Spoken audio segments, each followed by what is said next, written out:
बेटा, जैसे आप आपका प्रिपरेशन, और ये जो रिदम है ना वो 12th तक रखिएगा। मतलब जब आपका जन्म इस धरती पे हुआ है तो उस धरती पे जन्म होने के बाद मतलब आप जो यहाँ पर है तो आप किसी पर्पस से ये ध्यान रखिएगा। लाइफ में पर्पस नहीं है तो आप जन्म धरती पे क्या कर रहे हैं, और उस पर्पस को पाने के लिए पूरा मेहनत करना है ना। चलिए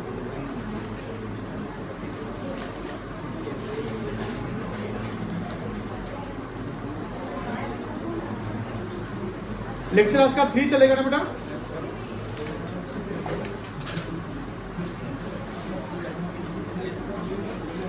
डेट है आज 1 जुलाई और आज सीए डे है। सीए समझते हैं ना, आज ही के दिन 1 जुलाई 1949 को आईसीआई का गठन हुआ था, institute of chartered accountant of India. और आज जो है first day of second quarter है कि नहीं है। अभी कौन सा फाइनेंशियल ईयर चल रहा है? 2025। 3 महीना खत्म हो गया। इस फाइनेंशियल में कितने महीने खत्म हो गए? 3 महीने, अप्रैल मई जून खत्म हो गए ना। चलो अभी हमारा एक कॉन्सेप्ट है, अकाउंटिंग सीखेंगे फॉर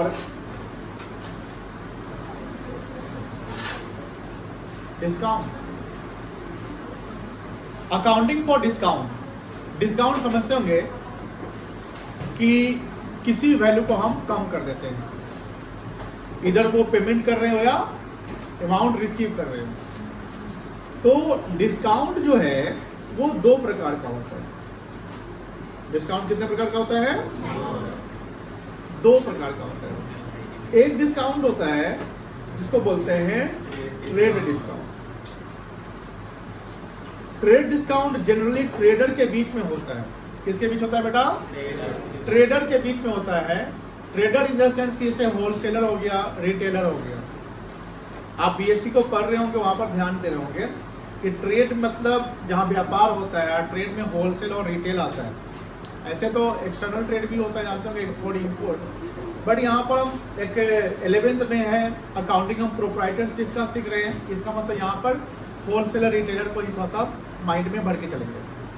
तो ट्रेड डिस्काउंट जनरली कस्टमर को नहीं मिलता है, यानी कंज्यूमर को नहीं मिलता है। कंज्यूमर मतलब जो अल्टीमेट कंज्यूमर, एंड यूजर होता है।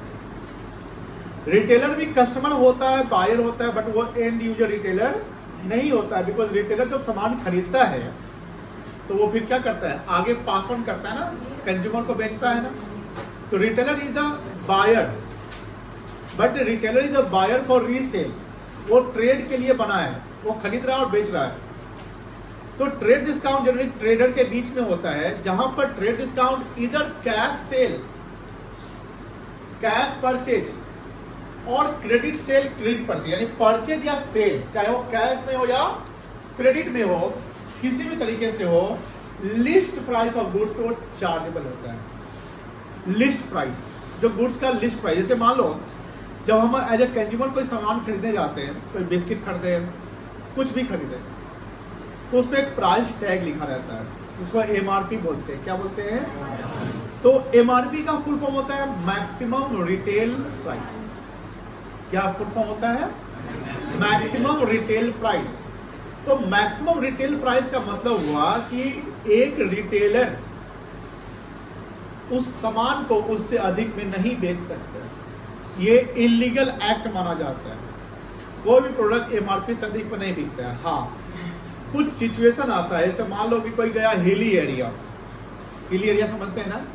अब कोई मान लो कि कश्मीर गया, दार्जिलिंग गया, और वहाँ पहाड़ पे 2000 फीट के ऊंचाई पे वहाँ पर मान लो मैगी खरीदता है, या 10 रुपए की पानी की बोतल या कुछ भी खरीदता है, तो देखिएगा ध्यान से, वहाँ पे वो एमआरपी से अधिक पे चार्जेबल होता है। वो बोलता है भैया 20 का बोतल है, इसको 50 लगेंगे। 20 रुपए का मैगी है, इसका 100 रुपए लगेंगे। ऐसा होता है ना? तो क्यों होता है? क्योंकि वो प्रोडक्ट आपको वहां तक पहुंचा तो रहा है, इसलिए वो लग जाता है। तो वो अलग, वो एक्सेप्शनल केसेस है, बट जनरल केसेस में एमआरपी से अधिक का सामान नहीं बिकता। तो एमआरपी हुआ मैक्सिमम रिटेल प्राइस, लेकिन उसके अंदर में बहुत सारे हिडन प्राइस होते हैं जो कस्टमर को नहीं पता होता है, कंज्यूमर को नहीं पता होता है, ट्रेडर को पता रहता है। अब मान लो कि हमने एमआरपी पे सामान खरीदा, तो रिटेलर ऑब्वियस बात है उससे कम में खरीदा होगा। फिर रिटेलर जब कम में खरीदा होगा तो होलसेलर और भी कम में खरीदा होगा, और मैन्युफैक्चरर पास और कम में बना होगा। लेकिन मैन्युफैक्चरर क्या करता है, सारे कुछ को लेकर वो एक एमआरपी बनाकर डिसाइड करता है कि इतना प्राइस रहना चाहिए। लेकिन जब अकाउंटिंग की बात करते हैं तो ट्रेड डिस्काउंट का कोई अकाउंटिंग एंट्री नहीं होता है। ट्रेड डिस्काउंट का सिर्फ कैलकुलेशन होता है। लेट से 1 लाख रुपए का कैश ये लिस्ट प्राइस ऑफ गुड्स है, 1 लाख रुपए का लिस्ट प्राइस ऑफ गुड्स है, और उस गुड्स पे ट्रेड डिस्काउंट लिखा हुआ कि 10% ट्रेड डिस्काउंट करना है। तो 1 लाख रुपया इसका लिस्ट प्राइस हो गया, उसका 10% आ जाएगा 10,000। कितना जाएगा बेटा? 10,000। उस लिस्ट प्राइस से हम डिस्काउंट, ट्रेड डिस्काउंट को माइनस कर देंगे। उसकी वैल्यू कितनी बन गई? 1 लाख से 10,000 माइनस कर देंगे तो कितना आ गया? 90,000 आ जाएगा। तो हम जो अकाउंटिंग करेंगे ना, यानी जो एंट्री पास करेंगे वो 90,000 से करेंगे। 10,000 जो ट्रेड डिस्काउंट आया है उसका कोई जर्नल एंट्री नहीं होगा, ना वो डेबिट होगा ना क्रेडिट होगा, उसका कोई अकाउंटिंग नहीं होगा, ओनली कैलकुलेशन होगा। क्या होगा? जैसे मान लो कि एज ए बायर हमने सामान खरीदा मिस्टर एक्स इंटरप्राइजेस से, और एक्स इंटरप्राइजेस जब खरीदा तो उस समय लिस्ट प्राइस 1 लाख रुपए था, और एक्स इंटरप्राइजेस ने मुझे 10% का ट्रेड डिस्काउंट दे दिया, तो मैं उसको 1 लाख रुपए तो नहीं दूंगा। कितना दूंगा? 90 दूंगा। लेकिन मान लो कि हमने वो पैसा बाद में दे, मतलब हमने उसको क्रेडिट में खरीदा, तो हमने क्या बोला कि कैश में खरीदो या क्रेडिट में खरीदो, ट्रेड डिस्काउंट अगर एग्रीड है तो वो ट्रेड डिस्काउंट आपको मिल जाएगा। लेकिन ट्रेड डिस्काउंट जब मिलेगा तो एग्रीमेंट होना चाहिए किसके बीच में? बायर एंड सेलर के बीच में। तो मेरे लिए, क्योंकि मैं सामान खरीद रहा हूं, तो मेरे लिए परचेज वैल्यू जो होगा वो 90,000 माना जाएगा। कितना माना जाएगा? और परचेज अकाउंट जब हम डेबिट करेंगे तो 90,000 से डेबिट करेंगे। कितना डेबिट करेंगे? और एक्स इंटरप्राइजेस से खरीदा हमने, तो एक्स इंटरप्राइजेस मेरे लिए क्रेडिटर हो गया। क्या हो गया? क्रेडिटर हो गया। तो उस क्रेडिटर यानी एक्स इंटरप्राइज को हम क्रेडिट करेंगे। कितना से क्रेडिट करेंगे? 90,000 से, 1 लाख से नहीं करेंगे, बिकॉज 10,000 हमें उसने ट्रेड डिस्काउंट दे दिया। अब समझिए कि हमें एबीसी को हमने सेल किया 2 लाख का सामान, जिसका लिस्ट प्राइस 2 लाख है। लिस्ट प्राइस कितना है? और हम भी एबीसी इंटरप्राइजेस को 10% ट्रेड डिस्काउंट दे रहे हैं। अब एबीसी इंटरप्राइजेस मुझे बीच भविष्य में कितना पैसा देगा? 2 लाख देगा कि 10% ट्रेड डिस्काउंट माइनस करके देगा? माइनस करके। तो लिस्ट प्राइस माना जाएगा 2 लाख। कितना माना जाएगा बेटा? 2 लाख। लेस कर देंगे हम ट्रेड डिस्काउंट 10%, जो आएगा 20,000। 2 लाख से 20,000 माइनस करेंगे तो कितना आएगा? 1 लाख। तो मेरे लिए, क्योंकि मैं सेल कर रहा हूं, तो मेरे लिए सेल वैल्यू कितना कल आएगा? 1,80,000। और सेल वैल्यू 1,80,000, तो एक सेल अकाउंट बनेगा, क्योंकि गुड्स सेल किए तो हम सेल अकाउंट बनाएंगे और सेल अकाउंट को क्रेडिट करेंगे। क्या करेंगे बेटा? कितना से करेंगे? 1,80,000 से। और डेबिट किसको करेंगे? एबीसी को, जिसको हमने बेचा, तो वो हमारे लिए डेटर हो गया। तो सेल करते समय, क्रेडिट सेल करते समय डेटर होता है। क्या होता है? और क्रेडिट परचेज करते समय क्या होता है? क्रेडिटर। कोई दिक्कत नहीं है। The entry of trade discount will not be made at the time of sale or purchase. अच्छा, दूसरा डिस्काउंट होता है कैश डिस्काउंट। क्या होता है बेटा? इसकी अलग कहानी है। कैश वर्ड से समझ में आ रहा है कि ये जो कैश डिस्काउंट की जब भी कैलकुलेशन बनेगी, कैश डिस्काउंट उस समय होगा जब एक्चुअल में पेमेंट या रिसीव होगा। बट कैश डिस्काउंट का हमको अकाउंटिंग एंट्री करना है। जर्नल एंट्री में कैश डिस्काउंट का एंट्री होगा। जैसे डिस्काउंट रिसीव बनाते हैं ना, discount receive account, discount allowed account, सुने ये ना? नहीं सुने हैं? डिस्काउंट रिसीव डिस्काउंट नहीं सुने हैं? कल ही तो आप कहीं देखे होंगे। जैसे नहीं हुआ कि 3800 रुपया सेटलमेंट में पेमेंट कर दिया गया, 4,000 था, कितना पेमेंट कर दिए? तो आप पेमेंट किए तब ना डिस्काउंट मिला। पेमेंट नहीं करते तो डिस्काउंट मिलता? तो वो डिस्काउंट का नेचर क्या है? Cash discount. तो cash discount only calculated at the time of actual payment and actual receipt. Cash discount will not be calculated on credit transaction. मान लो कि हमने क्रेडिट में परचेज किया या क्रेडिट में सेल कर दिया, तो उस पर कैश डिस्काउंट नहीं मिलेगा. सिंपल है भैया, आप क्रेडिट में खरीदोगे, बोलोगे डिस्काउंट दे दीजिए, तो वहां डिस्काउंट नहीं मिलेगा. पेमेंट करने आना तो देखा जाएगा. जब आप पेमेंट करने गए तो बोला कि ठीक है आप डिस्काउंट, हम बोलिए कितना देना है, क्या कितना, इतना डिस्काउंट देते हैं. सर सपोज करिए जैसे अभी हमने एक ट्रांजेक्शन लिया, ध्यान से मन में कैलकुलेट करिएगा, इमेजिनरी फिगर बनाइएगा. हमने 1 लाख का लिस्ट प्राइस रखा था गुड्स का, बोलो हाँ या ना, खरीदा था. 1 लाख का लिस्ट प्राइस था, उसमें 10% ट्रेड डिस्काउंट माइनस कर दिए थे ना, तो उसकी वैल्यू कितनी आ गई थी? तो 90 को परचेज वैल्यू कहेंगे. क्या कहेंगे?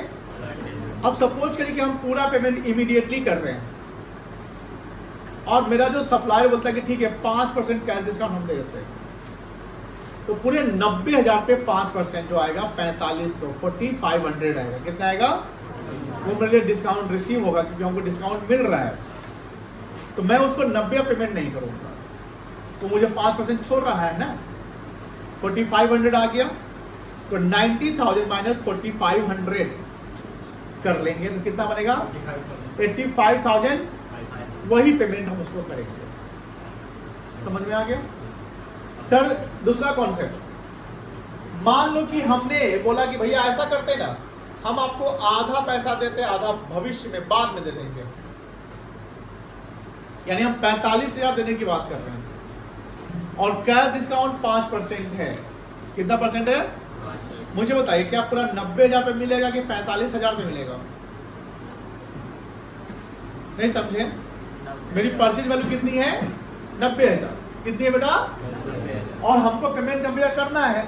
हम कहेंगे ऐसा करिए 45,000 का अब अभी आधा का पेमेंट हम कर देते हैं, आधा हम 2 महीना बाद पेमेंट कर देंगे. ऐसा हो सकता है कि नहीं हो सकता है?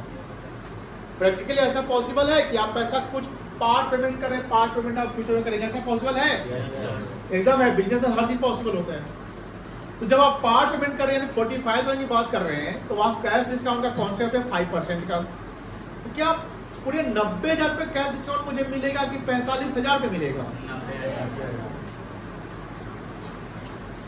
90 पे मिलेगा. कितने बच्चे 90 के पक्ष में हैं?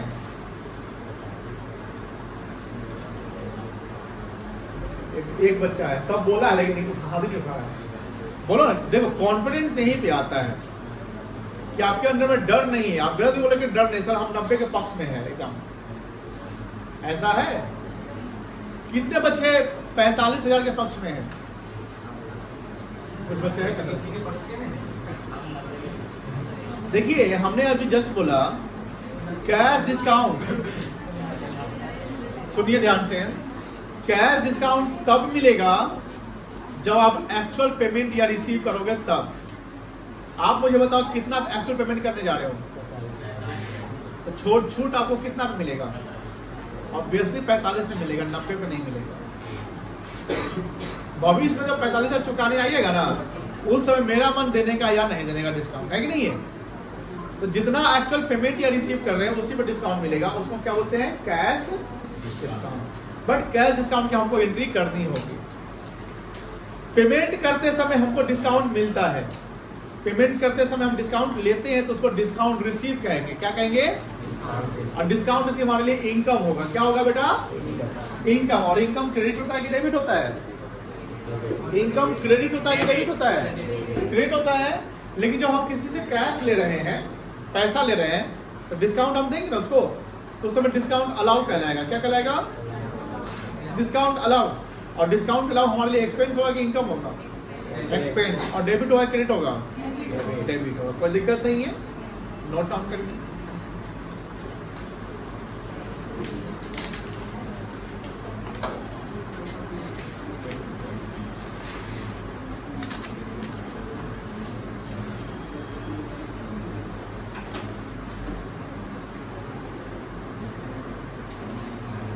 Trade discount is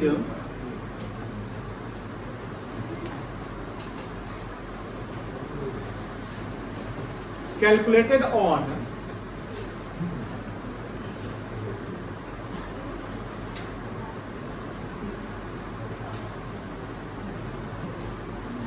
list price of goods.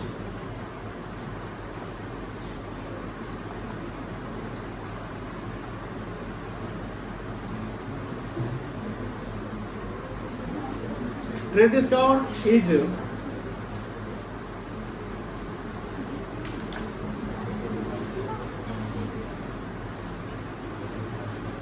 generally agreed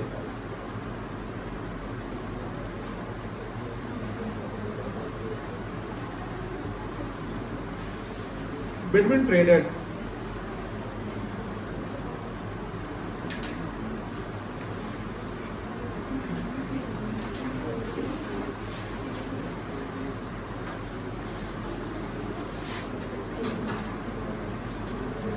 The accounting entries of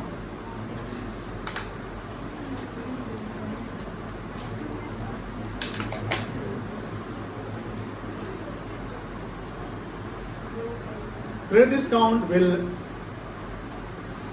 not be made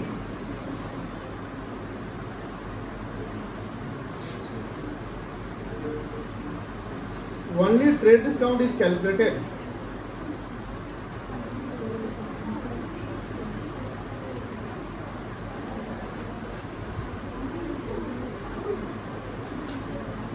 either on cash or credit sale slash purchase of goods.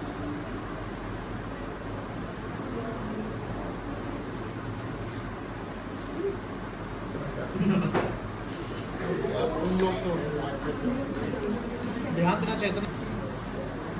चलो अभी इस पे हम लोग एग्जाम्पल करेंगे, कैश डिस्काउंट पर लोग बाद में आएंगे। यहाँ तक हो गया ना सबका? बोलो हाँ है ना? Yes sir. लिखिए क्वेश्चन।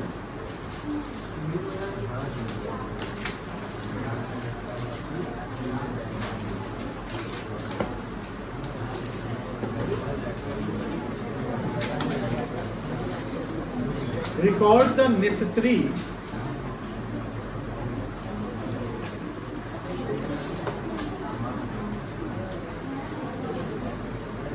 transactions into journal.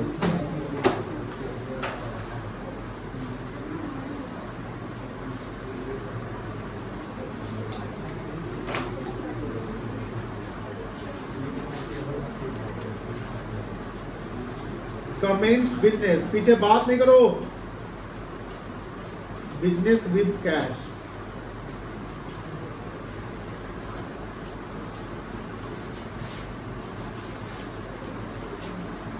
$2,10,000.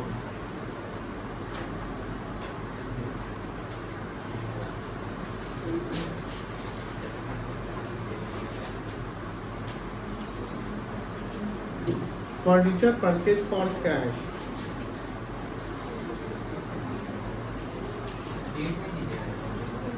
नहीं, इसका डेट वाला कॉलम में आप लोगों को ए बी सी लिखना है, जो भी पॉइंट है वो, ठीक है।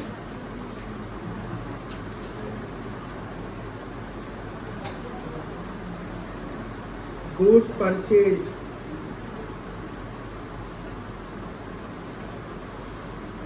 From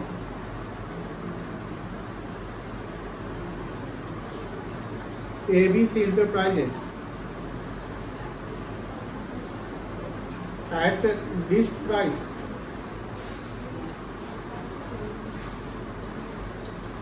of rupees 2 lakh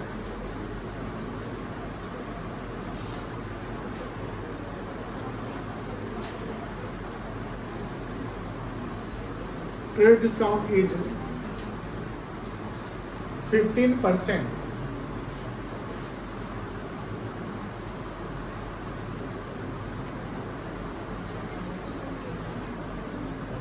Goods sold to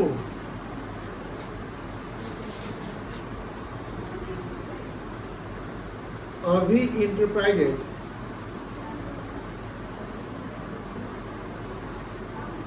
at list price of ₹1 lakh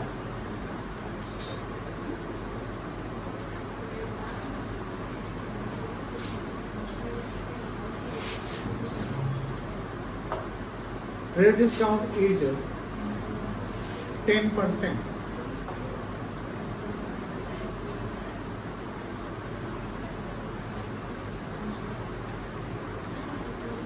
Goods purchased for cash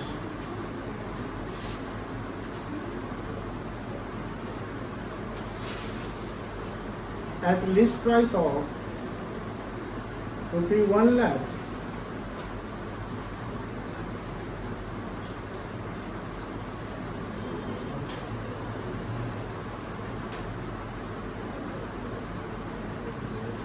trade discount being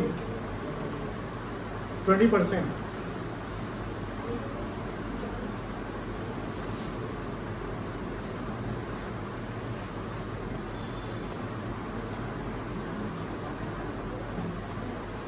Goods sold for cash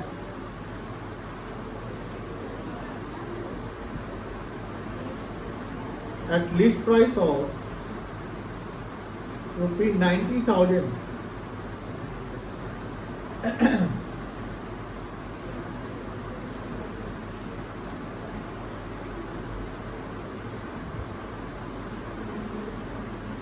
trade discount being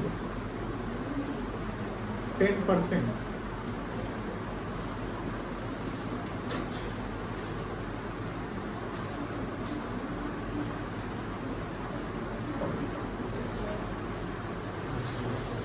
हो गया। जर्नल का फॉर्मेट बना लीजिए।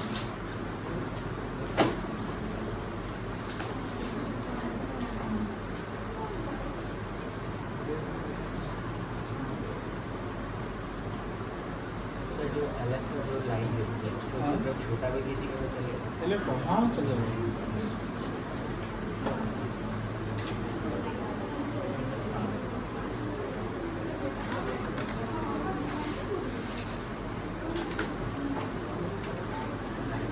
ट्रांजेक्शन लिख लिए बेटा।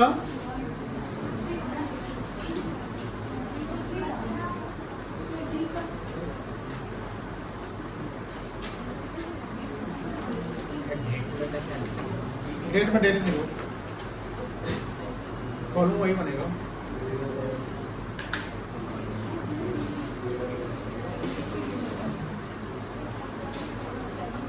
चलिए पहले तो ये जर्नल का फॉर्मेट बना लो।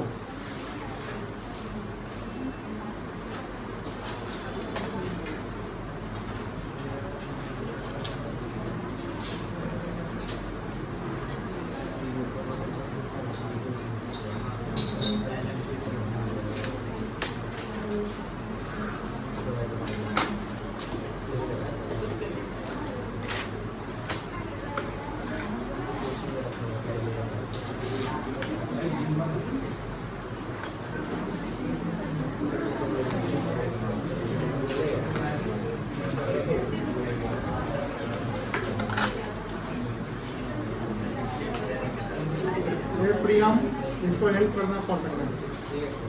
नया बच्चा है।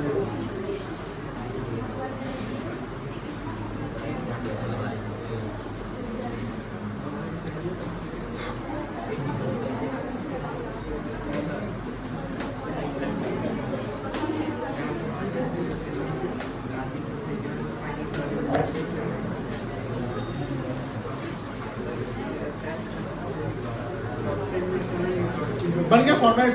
बात नहीं हुआ। बॉक्स बनाओ बन दो। डीआर जी को डीआर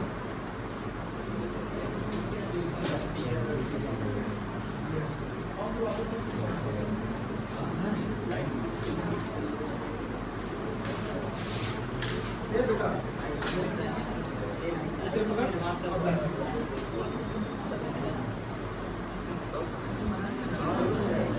जल्दी करो।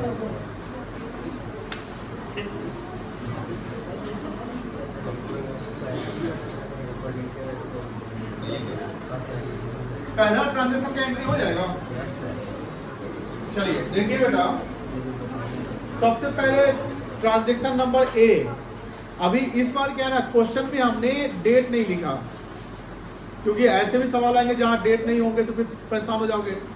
कॉलम में आपको डेट ही लिखना है, जो फॉर्मेट बनाओगे उसमें डेट लिखोगे, सीरियल नंबर नहीं लिखोगे। बट चूंकि यहाँ पर डेट नहीं मेंशन है तो पॉइंट ए, जैसे यहाँ पर ए लिख दोगे, पहला ट्रांजेक्शन का जो एंट्री ए, दूसरा का बी, सी, ऐसे करके चलोगे। अब सवाल है कि पहला ट्रांजेक्शन क्या है? कमेंस्ड। कमेंस मतलब क्या होता है? Business with cash. अब चलिए हम रैंडमली सवाल पूछेंगे जिनसे वही जवाब देंगे। हिमांशु खड़े हो जाओ बेटा। मुझे बताओ ये जो ट्रांजेक्शन, इसमें दो अकाउंटिंग हेड क्या क्या बनेगा? Very good. और वेरी गुड। डेबिट कौन होगा, क्रेडिट कौन होगा? कैश अकाउंट डेबिट होगा। और कैपिटल अकाउंट क्या हो जाएगा? किसी को दिक्कत नहीं, करिए एंट्री, बैठ जाइए।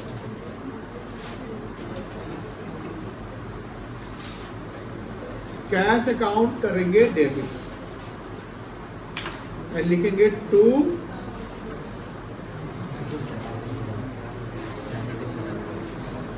कितना रुपया बेटा? 2,10,000।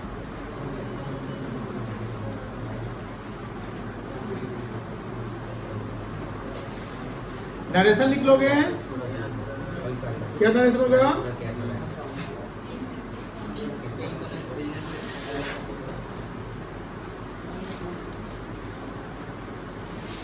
Being commence business with cash.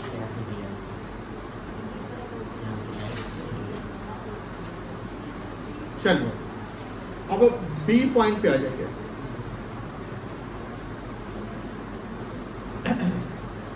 ए का एंट्री हो गया सबका, ए पॉइंट।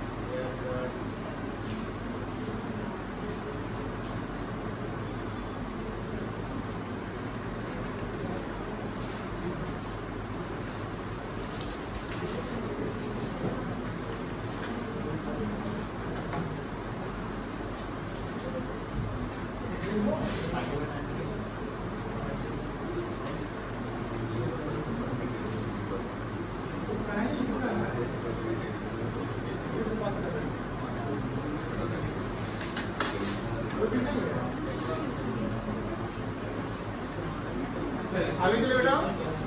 हाँ, सेकंड देखो, सेकंड क्या है? Furniture purchase for cash. चलिए आदर्श, आदर्श करे जाओ। फर्नीचर परचेज फॉर कैश में दो अकाउंटिंग हेड क्या क्या आएगा? Very good, very good. क्या डेबिट होगा, क्या क्रेडिट होगा, सोच कर बताइए।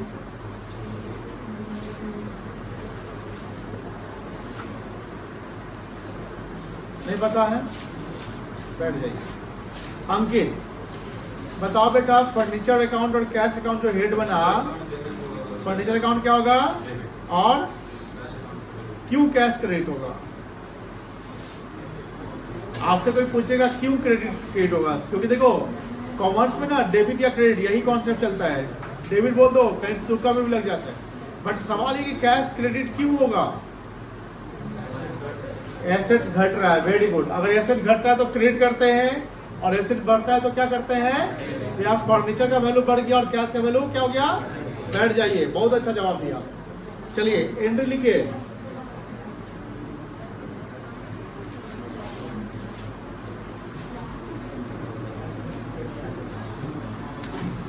फर्नीचर अकाउंट डेबिट टू कितना खरीदे हैं? 40,000 रुपए।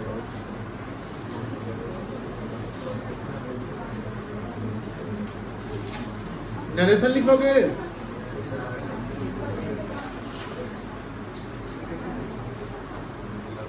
अच्छा, यहाँ परचेज क्यों नहीं आया था? परचेज अकाउंट क्यों नहीं हुआ था? फर्नीचर परचेज करते क्योंकि हमने एसेट्स खरीदा। क्या खरीदा? गुड्स खरीदते तो परचेज होता है कि नहीं है? अब सी पॉइंट इसी बात पे लिखा हुआ है।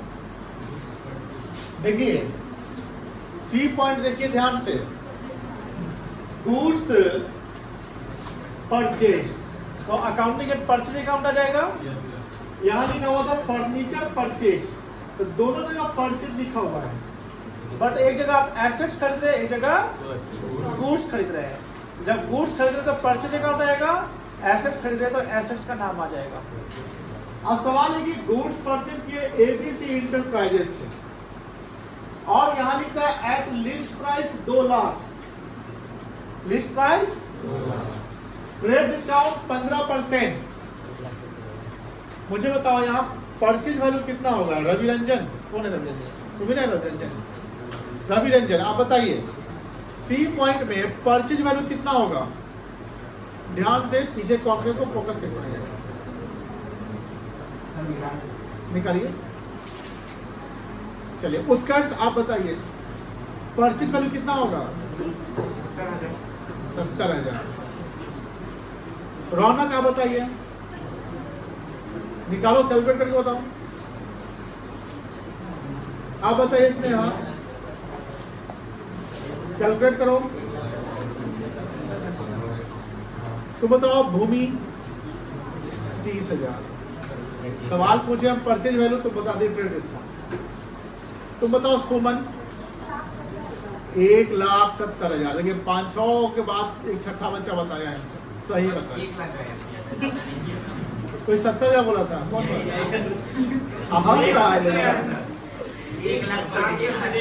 ऐसा कॉन्फिडेंस चाहिए, गलती होने में भी हंस रहे हैं। बैठ जाओ। कितना आया? 170। 30,000 तो डिस्काउंट है। 30,000 क्या है बेटा? और मेरा सवाल क्या था? परचेज वैल्यू कितना होगा? अब एक और सवाल, सिमरन आप बताइए क्या ये क्रेडिट में खरीदाया है कि कैश में खरीदाया है?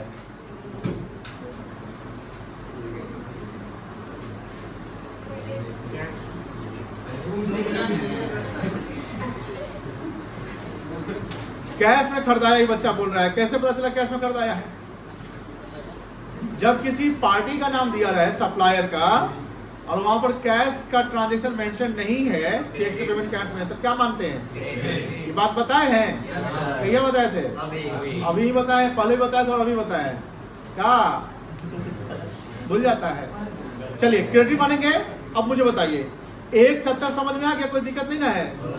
लेकिन बात ये है ना कि जब आप बनाते हैं सवाल तो बच्चे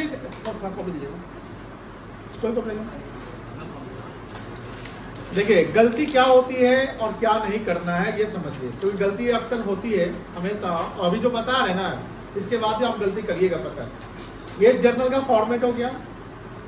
तो सवाल पढ़ते समय हमें ये समझना है कि फॉर्मेट जितना बना रहे मतलब हमारी रिक्वायरमेंट इतना में कंप्लीट हो जाएगी कि नहीं होगी। तो कहीं ना कहीं कॉमन सेंस, लॉजिक सेंस लगाना है कि हाँ जैसे ये 4-5 सवाल 5-6 एंट्री है तो इतना में मेरा हो जाएगा काम। बात समझ रही ना? एक अपना एक आइडिया लेकर चलना पड़ेगा ना। उसके बाद बच्चे करते क्या है, जैसे अभी कैलकुलेशन बना था ना कि किसी कोई बच्चा जैसा हम कैलकुलेट करके बताते हैं, किसी ने मन में ही कैलकुलेट कर लिया, किसी ने कैलकुलेट कर दिया हाथ से। तो बच्चे करते क्या है, किताब के कॉपी के लास्ट पे जाते हैं ऐसे ना, और यहाँ पे लिखते हैं 2 लाख 15%, 20,000, 170। अब यहाँ पर आते फिर कहाँ पे? आंसर में आ गए। कहाँ गए बेटा? आंसर में लेट से कहीं पे होगा आंसर। करे कति गिरा रहा है, यहाँ आ गया और यहाँ एंट्री कर दिया 170 का। सवाल ये है कि जब एग्जामिनर चेक करेगा ना तो वो उसके मन में क्वेश्चन बनेगा कि इसका 170 आने का रेफरेंस क्या है। रेफरेंस समझते हैं? 1,70,000 जो डेटा आप लाए हैं, जो डिजिट आया है उसका कैसे आया, कैलकुलेशन कैसे किए? तो आपने पीछे लास्ट में जो कहीं कैलकुलेशन कर लिया उसको मिटा फिटा दिए। हो सकता है बगल वाला बच्चा होता है, कितना आंसर वाला होगा? 170। चलो ठीक है लिख सकते हैं। तो एक ने कैलकुलेट कर लिया, उसने सबको बता दिया, सबने 170 लिख लिया। ऐसा टेस्ट में भी होता है ऐसा। तो देखिए कभी कभी क्या होता है, स्टेप मार्किंग एग्जामिनर अगर तेज निकल गया या आपको चेक कर रहा है बारीकी से, तो वहां पर चेक करेगा कि भैया इसने क्या किया होगा, चीटिंग कर लिया होगा। तो बात है कि जब हम कैलकुलेशन कर रहे हैं ना तो calculation is called working. Calculation is called working, जिसको वर्किंग नोट कहते हैं। तो working note is the part of answer. Working note is what? Part of answer. जैसे मान लो 5 नंबर का सवाल है, हम यहाँ बना रहे हैं, तो इसके नेक्स्ट पेज पे हम यहाँ पर चले गए आराम से। पेज सफिशिएंट रहता है एग्जाम में, खत्म होगा तो आपको एक्स्ट्रा पेज मिल जाता है। और यहाँ लिखेंगे वर्किंग नोट। क्या लिखेंगे बेटा? और वर्किंग नोट में यहाँ पर कैलकुलेशन कर लेंगे लिस्ट प्राइस, जैसे अभी हमने किया ना, यहाँ पर ये किया ना, लिस्ट प्राइस लिख लेंगे 2 लाख। बोलो समझ में आ रही है ना? लिस्ट ट्रेड डिस्काउंट, यहाँ परचेज वैल्यू 170 आ गया ना, ये आ गया। अब यहाँ पर जब एंट्री करेंगे तो 170 में स्टार मार्क कर देंगे, वर्किंग नोट 1, क्योंकि नंबर 1 ये है। फिर दूसरा कैलकुलेशन करना होगा तो वर्किंग नोट 2। बट कंडीशन ये है कि सब जो वर्किंग करना है वो फेयर जो सवाल हम बना रहे हैं उसके बाद कर लेंगे या सबसे पहले कर लेंगे, बीच में नहीं करेंगे। बीच इन द सेंस कि मान लो कि 2 एंट्री यहाँ पर कर लिया, ठीक है ना, अब यहीं पर तुम कैलकुलेशन करके दिखा रहे हो, फिर चौथा एंट्री कर रहे हो, फिर कैलकुलेशन, नहीं वैसे नहीं, तो पूरा जिगजैग हो गया ना, कंफ्यूजन क्रिएट हो जाएगा। वर्किंग को अलग रखना है, फेयर को अलग, it is the main part of answer and working is the secondary part of answer, but वो भी आंसर का पार्ट माना जाता है, उससे भी नंबर आते हैं। समटाइम ऐसा होता है कि वर्किंग आपने सही किया लेकिन जब आप यहाँ लिख रहे थे तो एक जीरो छूट गया। ऐसा हो सकता है कि 1,17,000 पर 17,000 लिख दिया तो आपको पूरा नंबर मिल जाएगा, लेकिन आपने पीछे कहीं कैलकुलेट किया 1,70 लिखे 1,17,000 लिख दिए तब नंबर नहीं मिलेगा। समझ में आया कुछ कि नहीं आया? ये सब चीजें करते हैं। देखिए जैसे हमने यहाँ फॉर्मेट बना लिया ना, इसके नेक्स्ट पेज पे चले जाइएगा जहां फॉर्मेट आपका एंड हो रहा है और यहाँ लिखिए वर्किंग नोट। ये भी सीखना जरूरी है कि वर्किंग कैसे करते हैं।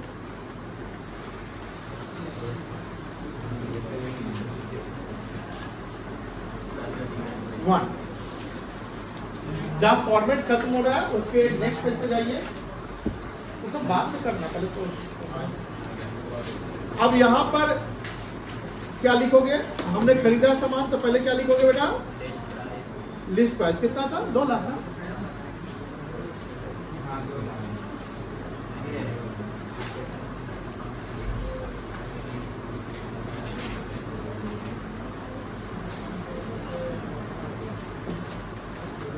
%15 किसी को कैलकुलेट करने नहीं आता है, मतलब कि 15% कितना आएगा मन में, किसी को 30 से आ जाता है, कोई तेज होता है कोई नहीं होता है, तो जिस वैल्यू पे निकालना वो वैल्यू ले लो और माइनस कर दो, रेट्स ले लो, जो रेट है मल्टीप्लाई कर दो और कितना डिवाइड कर दो।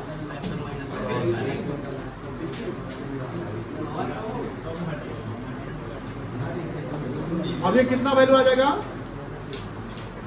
1 लाख। इसको क्या बोलेंगे आप? हमने खरीदा था ना, परचेज। अब यहां एंट्री नहीं करनी है, ये नोट कर लिए आप लोग, नोट करिए इसको।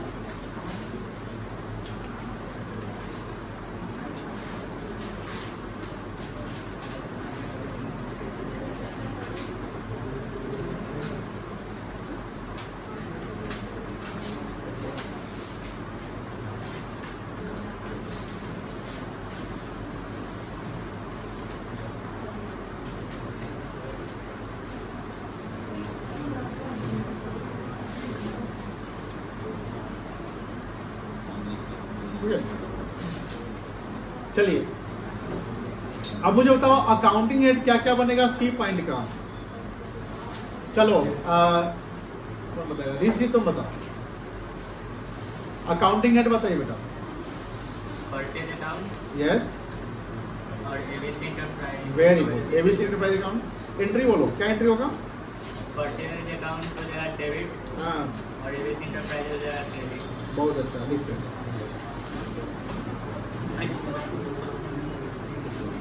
परचेज अकाउंट डेबिट,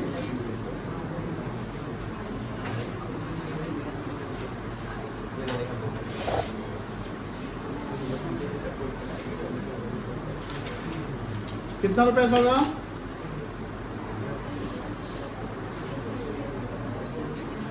अब सवाल ये है कि जो 1,70,000 जो आया यहाँ पर, एक कैलकुलेशन से आया ना, तो यहाँ पर ब्रैकेट में WN1 लिख लोगे, ये रेफरेंस हो गया। रेफरेंस का मतलब जब कॉपी चेक होने जाएगा आपका तो देखेगा अरे WN1 यानी वर्किंग नोट 1 है तो चेक करेगा नेक्स्ट स्टेज पे, अच्छा वर्किंग नोट 1 ओ यहाँ से आया है, सही है किया है, ठीक है, नंबर देते हैं, ऐसे होगा, ठीक है ना। नरेशन लिख लोगे?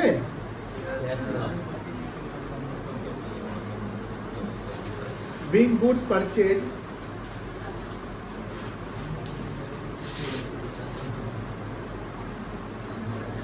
at list price of ₹2 lakh and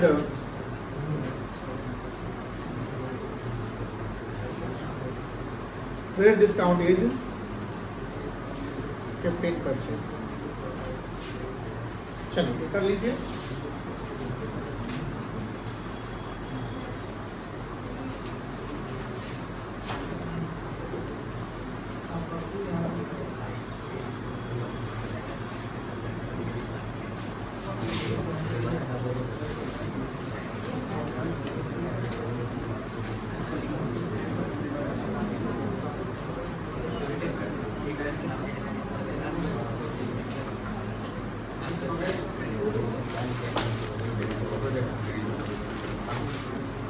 चलिए सी पॉइंट हो गया, डी चले डी। अब डी देखो, डी में भी क्या ट्रेड डिस्काउंट का कॉन्सेप्ट है ना, तो यहाँ भी हम लोग वर्किंग करेंगे। तो मेरे पास जगह है, आप अगर आपके पास जगह है तो आप भी राइट साइड में एक ऐसे जगह बना लोगे। 2 नंबर बताइए क्या सवाल है। डी पॉइंट पहले पढ़िए। गुड्स सोल्ड टू अभी इंटरप्राइजेज। मुझे बताओ अभी इंटरप्राइज मेरा डेटर है कि क्रेडिटर है? सेल किया ना उसको, वो डेटर हो गया। At least price 1 lakh and trade discount, ये कैश में सेल हुआ है कि क्रेडिट में सेल हुआ है? वेरी गुड, क्रेडिट में हुआ है। चलो तो आसान हो गया ये। आप यहाँ क्या लिखोगे? लिस्ट प्राइस 1 लाख रुपए लेस ट्रेड डिस्काउंट कितना %? 10,000। अब तो कैलकुलेट करने आ जाएगा 10%।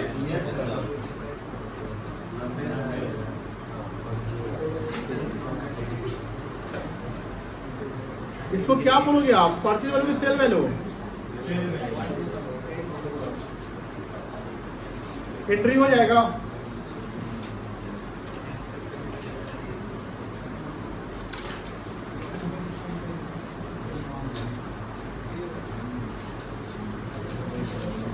एंट्री हो जाएगा। बोल नहीं रहा है कोई? क्या एंट्री होगा?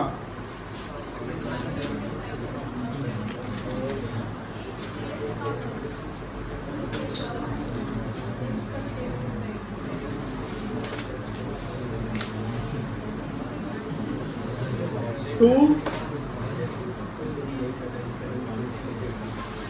कितना रुपया? नरेशन लिख लोगे? लिख लो नरेशन।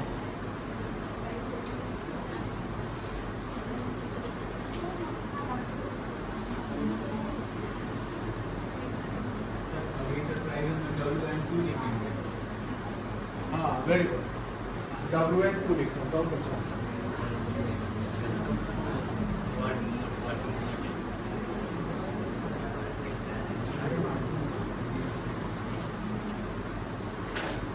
डी पॉइंट हो गया ना। अब मैं चाहता हूं कि ई पॉइंट का वर्किंग खुद से और एंट्री खुद से करो, ई और एफ का। लेकिन ध्यान रखना वहां पर कुछ बातें हैं, वो एक कैश की बात है। लिखा हुआ है कैश में खरीदा बिका, तो कैश वाला एंट्री करेंगे। किसकी एंट्री करेंगे? But I am giving you 2 minute, 2 minute नहीं 4 minute to solve your remaining question, ठीक है ना। उसके वर्किंग भी करेंगे, एंट्री पास नहीं है।